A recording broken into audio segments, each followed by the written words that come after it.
Hello दोस्तों, नमस्कार। मैं सुनील, संकल्प स्टडी पॉइंट में आपका स्वागत है।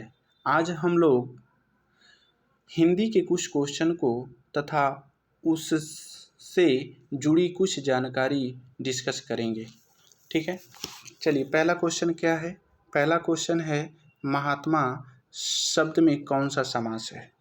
तो महात्मा शब्द में कौन सा समास है, तो महात्मा शब्द में कर्मधारय समास है। कौन सा समास है, कर्मधारय समास है। कर्मधारय समास के बारे में थोड़ा सा मैं चर्चा कर दूं क्या। देखिए ध्यान से समझिएगा, एक तरह से कंसेप्ट भी आपका क्लियर हो जाएगा। समास का मतलब क्या होता है कि दो पद मिलकर एक संक्षिप्त शब्द बनते हैं, यानी कि दो पदों का मिलना ही समास होता है। समास का वैसे अर्थ ही होता है घटना। ठीक है, तो दो पद मिलकर एक शब्द बनते हैं, वही समास होता है। जैसे ये महात्मा है ना, तो महान है जो आत्मा, महान है जो आत्मा, तो एक महान शब्द हो गया और एक आत्मा शब्द हो गई। ठीक है, तो इसमें दो पद मिले हैं और दो पद मिलकर क्या बना है, महात्मा, एक शब्द मिला है। तो ये कौन सा समास है, कर्मधारय समास। ठीक है, चलिए हम समास होते कितने हैं, समास 6 प्रकार के होते हैं और छहों पर मैं थोड़ा डिस्कस कर देता हूँ। इसमें सबसे पहले देखिएगा, एक होता है द्वंद्व समास। ये ऊपर वाला जो ऑप्शन ए है, ये होता है द्वंद्व समास। द्वंद्व समास में दोनों पद प्रधान होते हैं। क्या होते हैं, दोनों पद प्रधान होते हैं, यानी कि दोनों पद मुख्य भूमिका निभाएंगे। जैसे भाई बहन, जैसे भाई बहन, बहन। ठीक है, गंगा, गंगा यमुना, गंगा यमुना। ठीक है, जैसे माँ बाप, माँ बाप। तो ये कौन सा समास है, ये द्वंद्व समास है। इसमें दोनों पद प्रधान होते हैं, इसको ध्यान रखिएगा। अगला इसमें देखिएगा द्विगु समास। अगला क्या है, द्विगु समास। ठीक है, तो द्विगु समास में उत्तर पद प्रधान होता है। पहला पॉइंट इसको ध्यान रखिएगा, द्विगु समास में कौन सा पद प्रधान होता है, उत्तर पद प्रधान होता है, यानी बाद वाला पद प्रधान होता है। और इसमें द्विगु का मतलब होता है कि संख्या गणना करने वाला, वह समास जिसमें संख्या का बोध हो, वही द्विगु समास कहलाएगा। जैसे पंचवटी, क्या है, पंचवटी, 5 वटों का समूह। इसको यदि तोड़ेंगे तो 5 वटों का समूह। इसमें जो आगे पंच हमें दिखा ना, इसी हिसाब से हम इसको जान जाएंगे कि यह द्विगु समास है। द्विगु समास में पहला पद जो होता है वह संख्यावाची होता है। क्या होता है, संख्यावाची। ठीक है, और इसमें कौन सा पद प्रधान होता है, बाद वाला पद, यानी उत्तर पद, बाद वाला पद प्रधान होता है। ठीक है, जैसे नवग्रह, नवग्रह, नवग्रह, नवग्रह, यानी कि 9 ग्रहों का समूह को क्या बोलेंगे, नवग्रह। तो इसमें 9 आ गया ना, तो पहले संख्यावाची दिख गया, तो ये क्या है, द्विगु समास है। जैसे नवरात्रि, नवरात्रि, नवरात्रि। तो नवरात्रि क्या है, 9 रातों का समूह, यानी कि नवरात्रि। ठीक है, तो इसमें जो 9 दिख गया ना, वह क्या है, द्विगु समास है। ठीक है, जैसे चौराहा, जैसे क्या है, चौराहा, चौराहा। तो चौराहा कौन सा समास है, द्विगु समास है, क्योंकि 4 राहों का समूह। यह क्या है, 4 राहों का समूह, 4 में से 4, तो पहले ये संख्यावाची दिख गया, इसलिए ये क्या है, द्विगु समास है। चलिए अगले पे हम चर्चा करते हैं। द्विगु समास बता दिया, द्वंद्व समास बता दिया, कर्मधारय समास बता दिया, और ये है बहुव्रीहि समास। इसमें कोई भी पद प्रधान नहीं होता है, दो पद मिलते हैं और दो पद मिलकर कोई तीसरा अर्थ धारण करते हैं, तो वो कौन सा समास होगा, बहुव्रीहि समास होगा। ठीक है, जैसे लंबोदर, लंबोदर, लंबोदर, लंबा है उदर जिसका, अर्थात कौन? गणेश जी, उन्हीं का तो पेट लंबा सा है। तो लंबा है उदर यानी कि दो पद इसमें मिल रहे हैं और दो पद मिल करके ये तीसरा अर्थ धारण कर रहे हैं, यानी कि किसका धारण कर रहे हैं? गणेश जी का। किसका? गणेश जी का। ठीक है, गणेश जी का धारण कर रहे हैं। तो इसलिए क्या हो गया? बहुब्रीहि समास हो गया। अच्छा, एक और मैं एग्जाम्पल बताता हूँ। पांचाली, ये रुक जाइए। पांचाली, सॉरी, पंचाली होता है। पंचाली का मतलब होता है क्या? द्रौपदी। यानी क्या होता है? द्रौपदी। 5 पति वाले जो हैं, 5 पति वाले, अब इनका नाम क्या पड़ गया? द्रौपदी। 5 पति वाली कौन? द्रौपदी। अब एक बात और ध्यान रखिएगा, मैंने बताया हूँ कि द्विगु समास में पहले संख्यावाची शब्द दिखेंगे, तो इसमें भी आप कहेंगे कि ये 5 संख्यावाची शब्द है। लेकिन एक बात और ध्यान रखिएगा कि पहले संख्यावाची हो और पूरा शब्द को देखने पे वो कोई तीसरा अर्थ धारण कर रहा हो, तो वह द्विगु समास न होकर कौन सा समास होगा? बहुब्रीहि समास होगा। ठीक है, तो हाँ, बहुब्रीहि समास में मैं पहले ही बता चुका हूँ कि इसमें कौन सा पद प्रधान होता है? कोई तीसरा पद प्रधान होता है। ठीक है, और इसके अलावा एक समास होता है अव्ययी भाव समास। अव्ययी भाव समास में पूर्व पद प्रधान होता है। अव्ययी भाव समास में कौन सा पद प्रधान होता है? पूर्व पद। और पूर्व पद कोई अव्यय होता है, जैसे प्रति, जैसे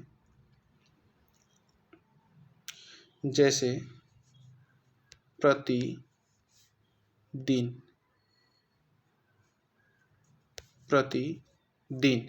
तो प्रति क्या है? अव्यय है।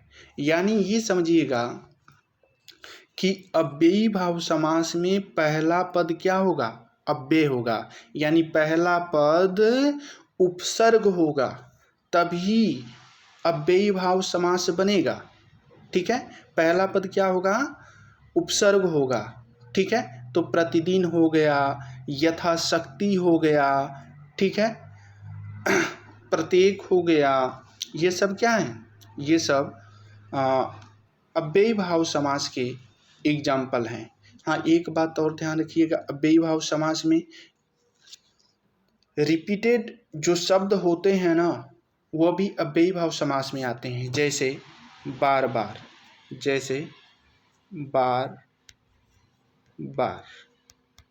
जैसे बार बार, ये जो शब्द हैं रिपीटेड हो रहा है ना, वो अभी किस में आएगा? अव्ययी भाव समास में। एक और समास बचता है, उसको भी देख लेते हैं, तत्पुरुष समास। तत्पुरुष समास में उत्तर पद प्रधान होता है, यानी बाद वाला पद प्रधान होता है, और ये किसी न किसी कारक से जुड़ा रहता है। ठीक है, जैसे राजपुत्र, राजपुत्र, इसका मतलब क्या होगा? तोड़ेंगे तो राजा का पुत्र, किसी न किसी कारक चिन्ह से ये जुड़ा रहेगा। ठीक है, ध्यान रखिएगा, तत्पुरुष समास जो होता है वह किसी न किसी कारक चिन्ह से जुड़ा रहता है। ठीक है, तो राजपुत्र यानी राजा का पुत्र, ये कौन सा समास हो गया? तत्पुरुष समास हो गया। ठीक है, तो मैंने समास के बारे में थोड़ा बहुत चर्चा किया हूँ। मैंने समास बताया कितने समास होते हैं? 6। 6 का नाम एक बार मैं फिर से रिपीट कर देता हूँ।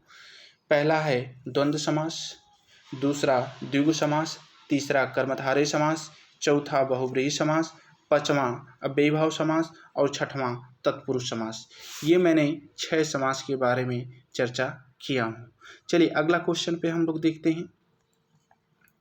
अगला क्वेश्चन क्या है? विशेषण के कितने भेद होते हैं? विशेषण के कितने भेद होते हैं? तो इसका सही जवाब क्या होगा? इसका सही जवाब होगा विशेषण के 4 भेद होते हैं। ठीक है, चारों के हम नाम दे रहे हैं। चारों के नाम हम बता दे रहे हैं। एक होता है सार्वनामिक विशेषण, एक होता है संख्यावाचक विशेषण, एक होता है परिमाणवाचक विशेषण, एक होता है गुणवाचक विशेषण। ठीक है, एक बार फिर से मैं रिपीट कर रहा हूँ। सार्वनामिक विशेषण, संख्यावाचक विशेषण, परिमाणवाचक विशेषण और गुणवाचक विशेषण। ठीक है, अच्छा मैंने इसमें 3 ऑप्शन दिया है, तो 3 मैंने क्या बताया था कल की क्लास में मैंने बताया था कि 3 जैसे एक स्वर संधि, एक विसर्ग संधि और एक व्यंजन संधि पढ़ाया था। फिर उसके बाद मैंने सर्वनाम बताया था कि क्या बताया था, संधि मैंने बताया था, नहीं यार सॉरी, मैंने बताया था कि संज्ञा कितने प्रकार की होती है, 5 प्रकार की, और सर्वनाम कितने प्रकार के होते हैं, 6 प्रकार के। ठीक है, चलिए नेक्स्ट क्वेश्चन चलते हैं। विशेषण के बारे में किसी दिन मैं चर्चा करूंगा अच्छी तरह से। निम्न में विलोम का कौन सा जोड़ा सही नहीं है। अच्छा, इसमें ये देखना है कि कौन सा विलोम का जोड़ा सही नहीं है। इसका मतलब शाश्वत का विलोम क्या होगा, शाश्वत का विलोम क्षणिक होता है। शाश्वत का विलोम क्या होगा, क्षणिक। ठीक है, और अथ का विलोम क्या होगा, इति। अथ का विलोम इति, और स्थावर का विलोम जंगम होता है। लेकिन उर्वरक का विलोम नूतन नहीं होता है। उर्वरक का विलोम नूतन नहीं होता है। नूतन किसका विलोम होता है, पुरातन का विलोम होता है।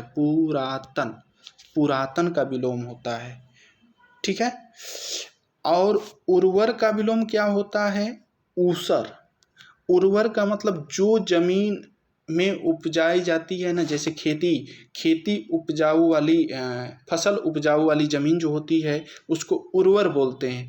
और ऊसर का मतलब होता है कि उसमें हम फसल नहीं उगा सकते हैं। ठीक है, हाँ, और थोड़ा सा मुझे एक आध दो और विलोम का नाम बता दीजिए। उत्कर्ष का विलोम क्या होगा, उत्कर्ष का विलोम अपकर्ष होता है। चिरंतन का विलोम क्या होगा, चिरंतन का विलोम नस्वर होगा। अनंत का विलोम क्या होगा, अनंत का मतलब जिसका कभी अंत न हो, और इसका विलोम क्या हो जाएगा, अंत। दक्षिण का विलोम क्या होगा, दक्षिण का वाम होगा, ध्यान रखिएगा। ठीक है, चलते हैं नेक्स्ट क्वेश्चन पे।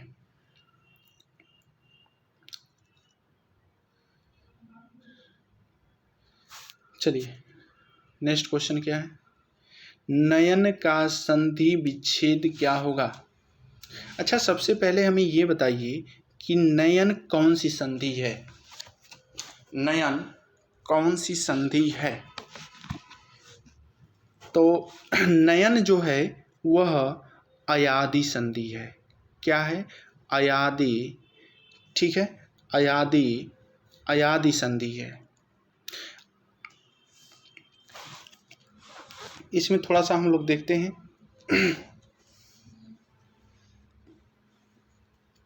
अयादि संधि का रूल क्या होता है, अयादि संधि का रूल क्या होता है कि यदि ए या ऐ ओ या औ, ठीक है, ओ या औ के बाद यदि कोई भिन्न स्वर आए तो ए का क्या बनता है, ऐ बनता है। ओ का क्या बनता है, आय बनता है। सॉरी, ए का ऐ बनता है, ऐ का आय बनता है। ओ का क्या बनेगा, औ बनेगा, और औ का आव बनेगा, आव बनेगा। ठीक है, तो इस हिसाब से जो है यहाँ पे देखिए, ए के बाद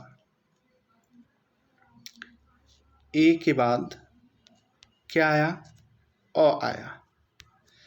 तो ए के बाद कोई भिन्न स्वर आया तो ये क्या बनेगा, अय बनेगा। क्या बनेगा, अय बनेगा। तो ए इसमें से निकाल दीजिए 9 और इसमें से निकाला मैंने क्या, ए ये निकल गया। और फिर उसके बाद अ धन न, तो ये दोनों मिलकर क्या बने, यहाँ पे हलंत होगा, ये दोनों मिलकर बन गए अय। ध्यान से समझिएगा, अय बन गया और आगे क्या है न, और फिर उसके बाद पीछे भी क्या है न, यहाँ पे हलंत है और 9 में चला जाएगा तो क्या बन जाएगा 9, य बचेगा और चला गया है 9 में क्योंकि हलंत है और फिर न, तो ये क्या हो जाएगा नयन। ठीक है, तो इसका सही विच्छेद क्या होगा, ने धन अन, ने धन अन, ने धन अन किसका संधि विच्छेद है, नयन का। ठीक है, थोड़ा सा हम चर्चा कर दे रहे हैं संधि के बारे में, हम डिटेल तो नहीं इसमें बता पाएंगे क्योंकि क्वेश्चन बता रहे हैं। ठीक है, मगर स्वर संधि कितने प्रकार की होती हैं, 5 प्रकार की। स्वर संधि कितने प्रकार की, 5 प्रकार की। दीर्घ संधि, गुण संधि, यण संधि, वृद्धि संधि, अयादि संधि। एक बार मैं फिर से रिपीट कर रहा हूँ, दीर्घ संधि, गुण संधि, यण संधि, वृद्धि संधि, अयादि संधि। ठीक है, तो ये 5 प्रकार की संधि होती हैं। इसके बारे में कभी हम अलग से क्लास लेंगे, केवल थ्योरी की क्लास लेंगे, संधि के बारे में अच्छे से समझाएंगे। ठीक है, मैं थोड़ा सा चर्चा कर दूं क्या। दीर्घ संधि में समान वर्ण होते हैं, जो पढ़े होंगे वो जानते होंगे। ठीक है, गुण संधि में अ या आ के बाद ई या बड़ी, ऊ या बड़ा ऊ आए तो ए या अय बनता है। अच्छा, थोड़ा सा समझिएगा। गुण संधि में आपको नहीं समझ में आ रहा है तो ऐसे मैं समझा रहा हूँ। गुण संधि में आप देखेंगे कि पहले या दूसरे वर्ण पर, शब्द के पहले या दूसरे वर्ण पर ए या ओ की मात्रा दिखे तो वह प्रायः क्या होगी, गुण संधि होगी। ठीक है, एक और गुण संधि के बाद यण संधि, किसी भी शब्द के दूसरे या तीसरे वर्ण पर कोई ना कोई अधूरा वर्ण, यानी कि दूसरा और तीसरा वर्ण होगा क्या, या तो य होगा, या तो दूसरा या तीसरा वर्ण य होगा, या तो वह होगा, और उसमें क्या होगा, कोई ना कोई अधूरा वर्ण रहेगा। अधूरा वर्ण, य पे या व पे कोई ना कोई अधूरा वर्ण रहेगा, तो वह कौन सी संधि होगी, यण संधि होगी। ठीक है, ये ट्रिक मैं बता रहा हूँ। और वृद्धि संधि जानते हैं, वृद्धि संधि दूसरे या तीसरे वर्ण पे क्या होता है, डबल चुटैया मात्रा रहती है। डबल चुटैया मात्रा यानी अय की मात्रा या औ की मात्रा दिखे तो वो कौन सी संधि होगी, वृद्धि संधि। एक और संधि मैं बता देता हूँ, अयादि संधि। बीच में यदि अय या आय दूसरा या तीसरा वर्ण पे देखा जाए, अय या आय, औ या आव शब्द दिखे तो वह क्या होगा, अयादि संधि होगी। चलिए नेक्स्ट क्वेश्चन पे चलते हैं। नेक्स्ट क्वेश्चन पे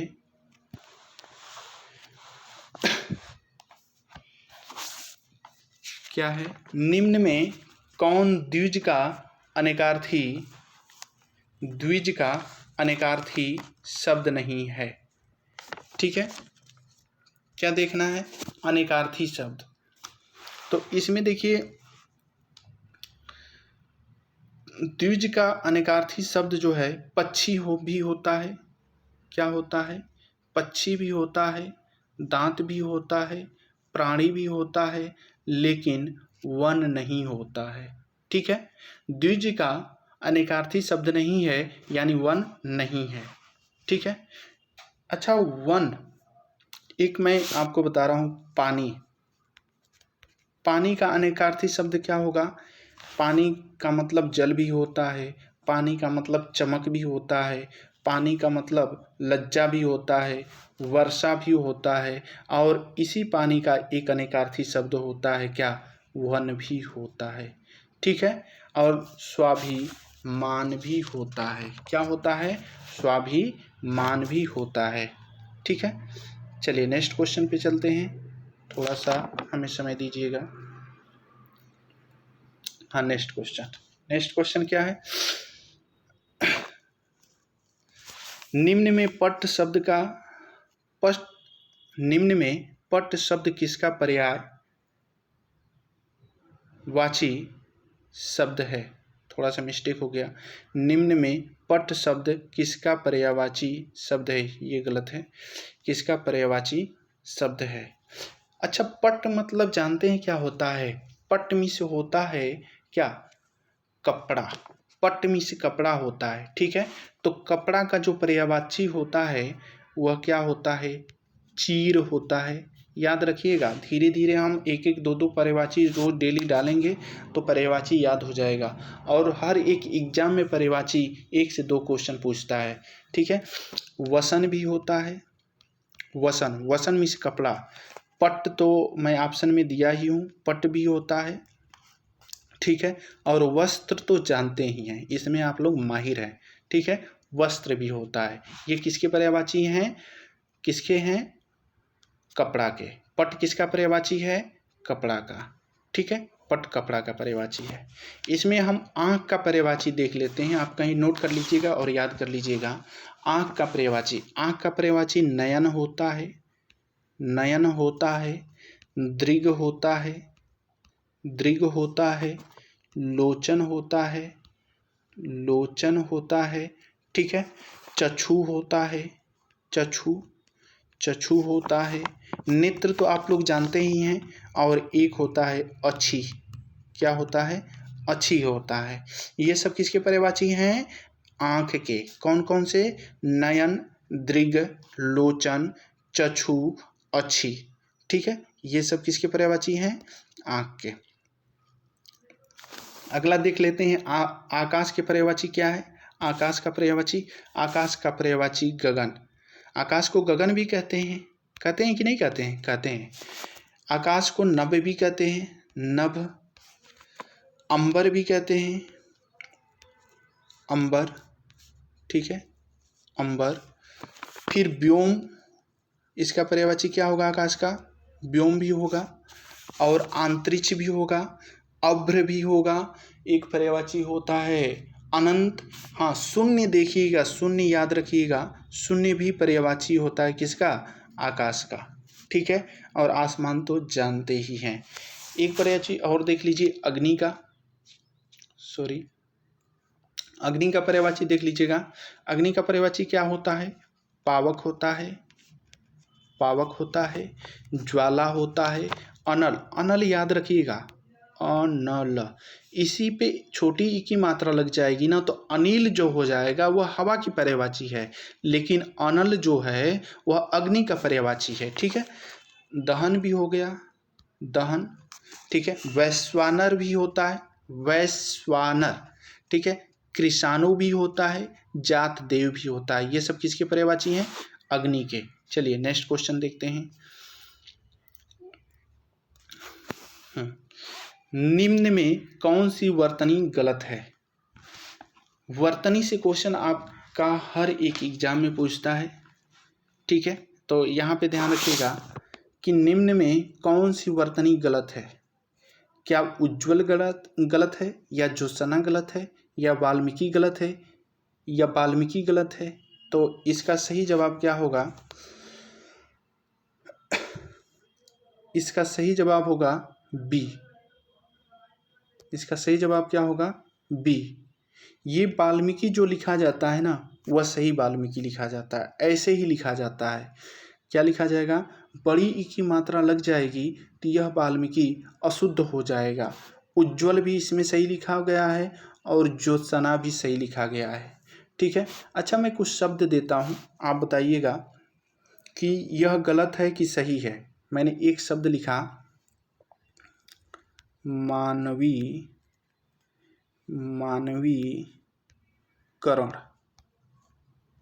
मानवीकरण। यह शुद्ध है कि अशुद्ध है?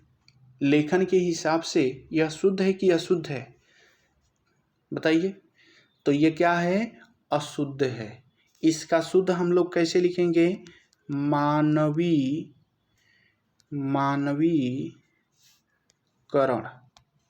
करण।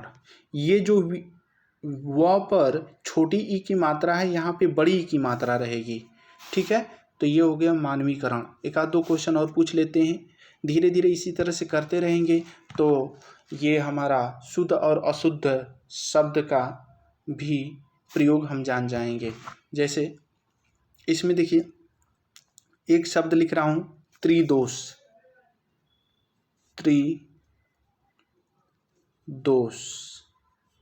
यह शुद्ध है कि अशुद्ध है? बताइए मुझे, यह शुद्ध है कि अशुद्ध है? भाई यह शुद्ध है, सही है। अगर ये आपको कंफ्यूज करने के लिए देगा ना, तो त्रिदोष यहाँ पे बड़ा सा लगा सकता है या दंत स भी लगा सकता है, लेकिन ये वाला शुद्ध है और ये वाला गलत है। एक और मैं पूछता हूँ, बहुत पूछा जाता है एग्जाम में, ये कवियित्री,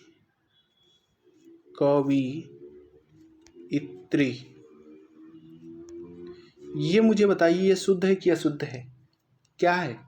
यह अशुद्ध है। शुद्ध कैसे लिखा जाएगा?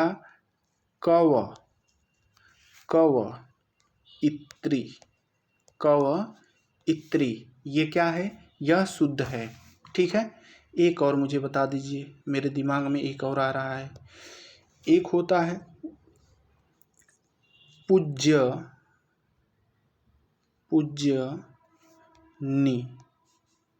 पूज्यनी, यह शुद्ध है कि अशुद्ध है? यह क्या है? यह अशुद्ध है, गलत है। पूजनी को हम लिखेंगे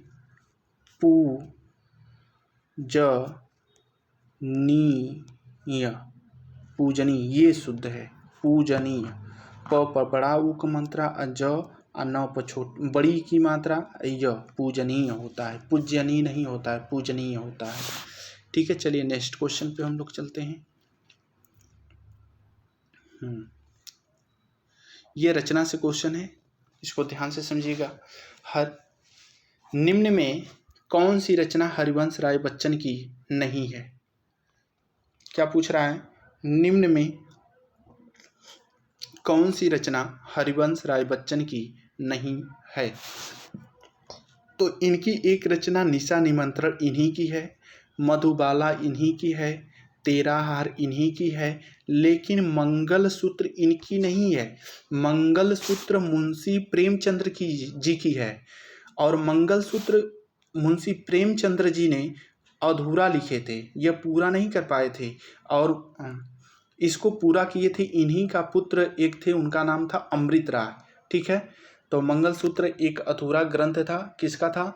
तो मुंशी प्रेमचंद्र जी का था। ठीक है, मुंशी प्रेमचंद्र जी का था।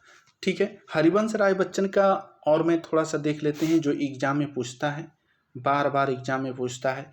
अच्छा, एक बात बताइए, इनका पूछता है कि हरिवंश राय बच्चन का जन्म स्थान कहाँ है? तो ये इलाहाबाद में जन्मे थे। कहाँ जन्मे थे?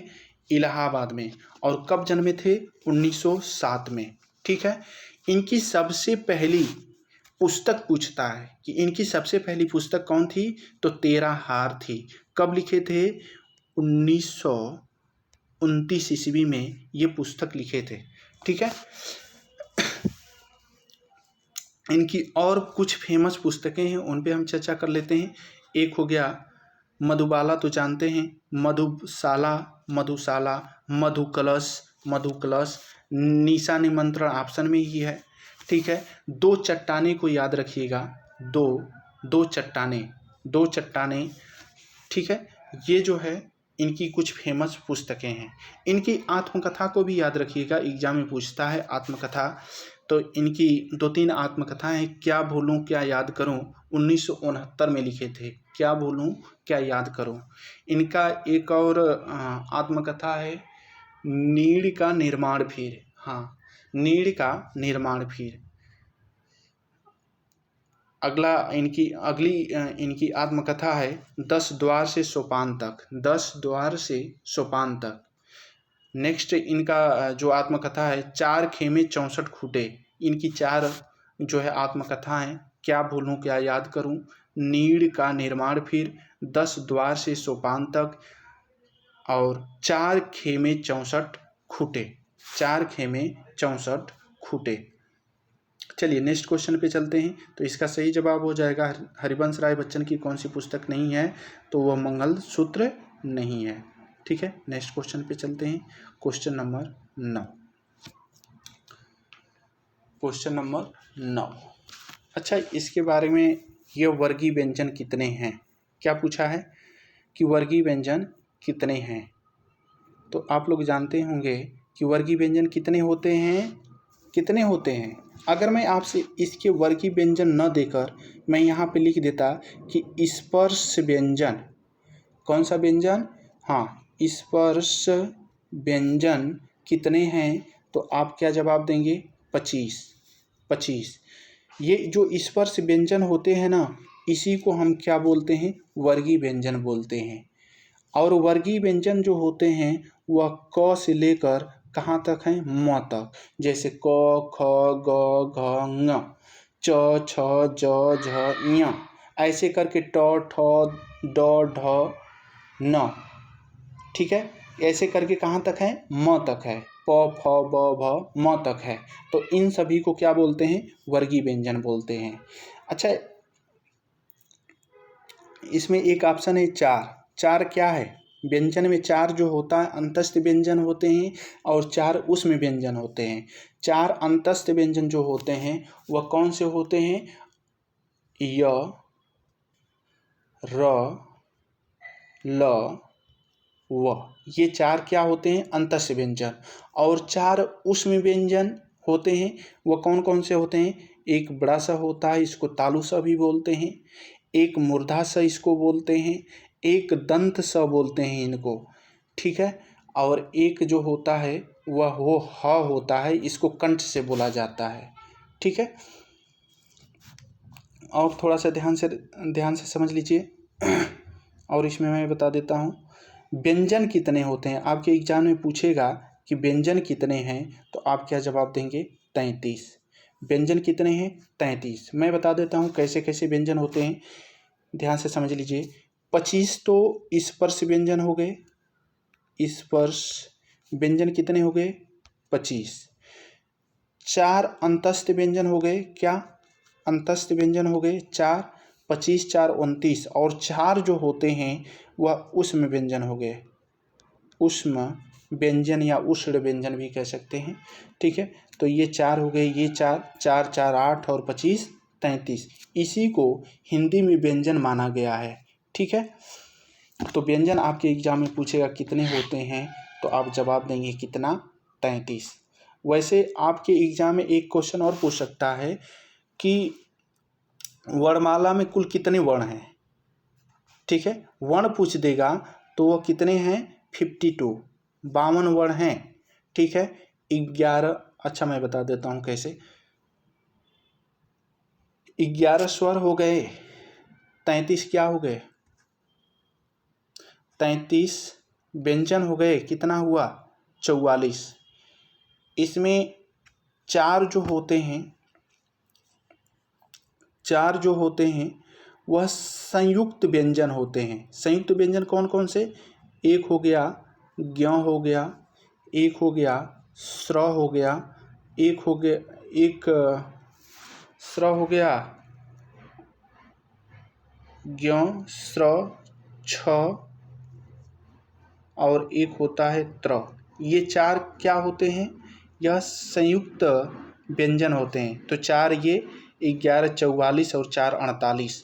इसके बाद 2 होता है द्वितीय व्यंजन, ड और ढ।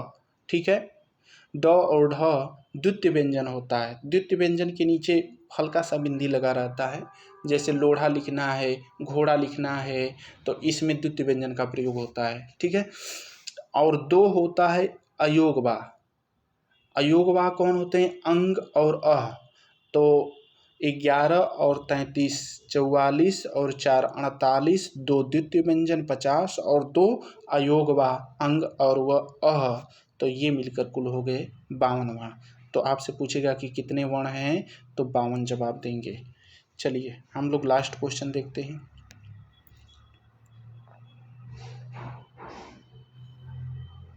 चलिए थोड़ा सा लग रहा है कटा है, मैं बता देता हूँ क्या है।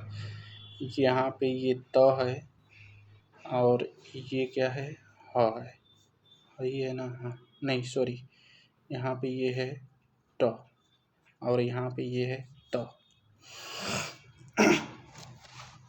चलिए इसके बारे में क्या दिया है, निम्न में कौन सा वर्ण तालु से बोला जाता है। निम्न में कौन सा वर्ण तालु से बोला जाता है। तो इसका सही जवाब अभी नेक्स्ट अगले क्वेश्चन में मैंने बताया हूँ कि स को जो बोला जाता है वह तालु से बोला जाता है।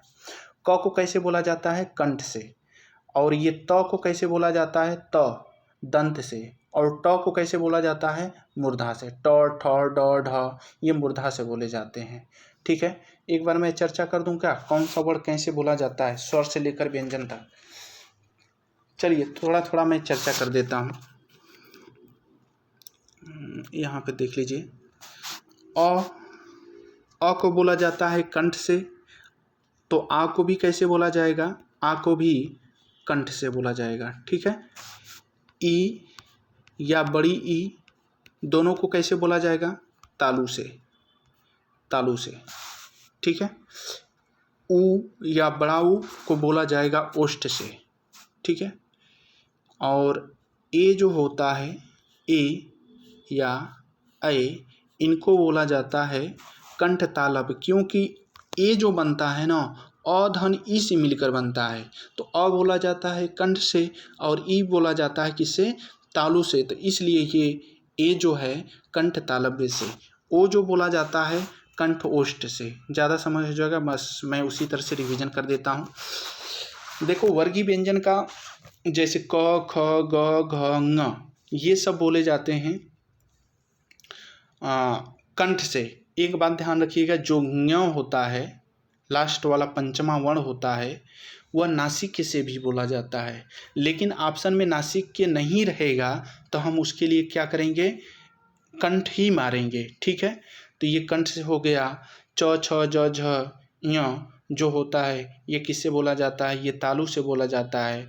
ट ठ ड ढ ये कैसे बोला जाता है, मूर्धा से बोला जाता है। त थ द ध ये कैसे बोला जाता है, ये दंत से बोला जाता है। और प फ ब भ म ये सब ओष्ठ से बोला जाता है। एक बात ध्यान रखिएगा, वर्गीय व्यंजन का पंचमा वर्ण जो होता है, पंचमा अक्षर जो होता है, वह अनुनासिक से बोला जाता है, नासिक से बोला जाता है, सॉरी नासिक से बोला जाता है। ठीक है, अगर नासिक के ऑप्शन में नहीं है तो वह जिस वर्ग में है उसी वर्ग का माना जाता है। ठीक है, अब थोड़ा सा ध्यान दीजिएगा, एक बड़ा सा हो गया, एक मूर्धन्य सा हो गया और एक छोटा सा हो गया और ये हा हो गया। इसको तालु से बोला जाता है, इसको मूर्धा से बोला जाता है, इसको दंत से बोला जाता है और इसको कैसे बोला जाता है, कंठ से बोला जाता है। ठीक है, इसी तरह से अंतस्थ व्यंजन जो होते हैं य र ल व, इसको भी देख लीजिए, इसको कैसे बोला जाता है, तालु से। ये कैसे बोला जाता है, मूर्धा से। और ल कैसे बोला जाता है, दंत से। और वो कैसे बोला जाता है, दंत ओष्ठ से। ओ दंतोष्ठ, ठीक है, हाँ दंतोष्ठ से ये बोला जाता है वो। ठीक है, चलिए मैं अपनी वीडियो को यहीं पे विराम देता हूँ। दोस्तों मैं कंटेंट बहुत अच्छा दूंगा। ठीक है, मैं इतना बता देता हूँ कि 10-15 दिन केवल मेरी क्लास देख लीजिए, मैं पूरी हिंदी को समेटने का प्रयास करूँगा। आपको इतना ज्ञान हो जाएगा कि हाँ कौन सा कंसेप्ट क्या है क्या नहीं है, थोड़ा बहुत आप जानते होंगे और कुछ मैं बता दूंगा, आपको हिंदी के बारे में अच्छी खासी जानकारी हो जाएगी। ये किसी भी एग्ज़ाम के लिए आप लोग देख सकते हैं। वैसे मैं टेट और सुपर टेट को ध्यान में रखकर ये वीडियो बनाता हूँ, वैसे आप किसी भी एग्ज़ाम के लिए ये देख सकते हैं। ठीक है, चलिए धन्यवाद।